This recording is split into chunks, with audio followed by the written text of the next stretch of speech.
I want you to understand this wasn't just a disease outbreak. This was the collapse of civilization as medieval people knew it. Let me start by describing a typical day in London during 1348. UD wake up, if you were lucky enough to still be alive, to the sound of death carts rolling through the streets. Bring out your dead, the collectors would shout, and from houses throughout the city bodies would be carried out and loaded onto these carts like sacks of grain. The city had given up on individual burials months ago. Now they were digging massive pits outside the city walls and dumping hundreds of bodies at a time. But here's what really shows you how bad things got. People stopped caring about Christian burial rites. In medieval Europe, proper burial was essential for salvation. The idea that your loved one might not receive last rites or might be thrown into a mass grave was almost as terrifying as death itself. Yet by 1348, there were so many dead that families were literally throwing bodies out of windows into the streets below. The Archbishop of Canterbury had to issue a decree allowing lay people to hear confessions, because there were enough priests left alive. Now, you might think that with all this death around them, people would band together, help each other survive. But the reality was often the opposite. Boccaccio wrote about Florence during the plague, and his descriptions are absolutely chilling. He described how fathers abandoned sick children, wives fled from dying husbands, and brothers left brothers to die alone. The fear of contagion was so intense that basic human compassion often disappeared. Let me tell you about the medical response because it shows you just how helpless people felt. Medieval doctors had no understanding of bacteria, no concept of contagion as we understand it. They believed the plague was caused by bad air, miasma, or by an unfavorable alignment of planets. Their treatments were not just useless, they were often harmful. They would try to balance the patient's humors by bloodletting, which only weakened people further. They prescribed everything from crushed emeralds to unicorn horn powder. Some doctors recommended drinking your own urine or applying human excrement to the buboes. The desperation led to some truly bizarre attempts at prevention and treatment. People wore amulets, made from everything from precious stones to dried toads. They carried flowers or herbs to ward off the bad air. The wealthy hired servants whose only job was to taste their food to make sure it was unpoisoned, because many believed the plague was actually a massive poisoning conspiracy. But here's something that's both tragic and darkly fascinating. The flagellant movement.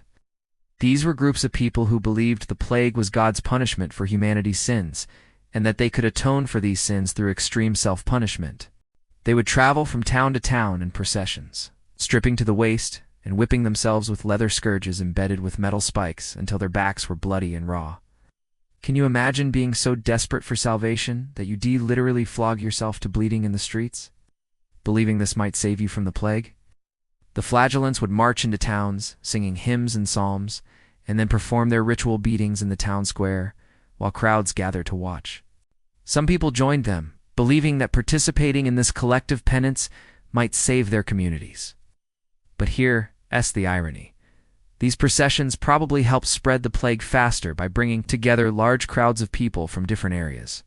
Now let me describe what happened to the economy during these peak plague years, because it's mind-boggling.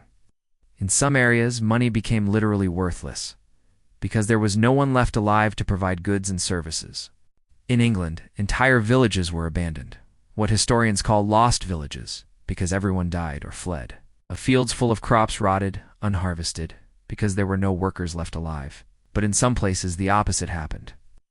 Survivors found themselves inheriting wealth they never expected. A peasant might inherit multiple properties because entire family lines had been wiped out. Some people became wealthy overnight simply by being the last one alive in their family. This sudden redistribution of wealth would have lasting effects on European society that we talk about in Part 3. The breakdown of law and order was complete in many areas. Sheriffs, judges, and constables dead, criminals operated with impunity.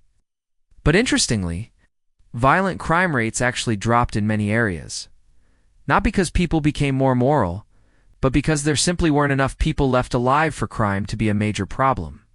The bigger issue was abandoned property. Entire neighborhoods stood empty, and survivors would simply move into better houses, left vacant by the dead.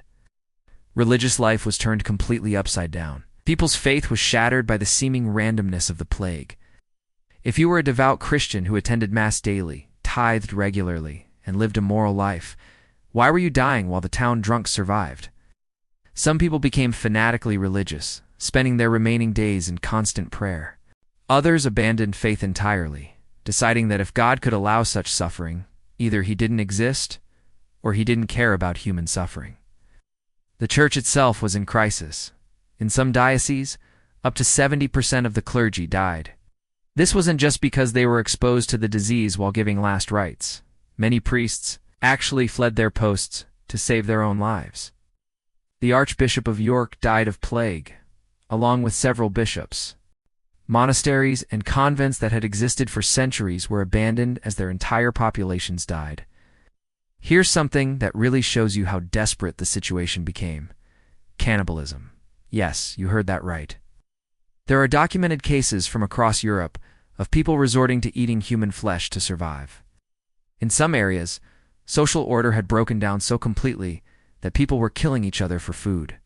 A chronicler from Germany wrote about finding entire families dead in their homes, with evidence that they had been eating the bodies of family members who had died earlier.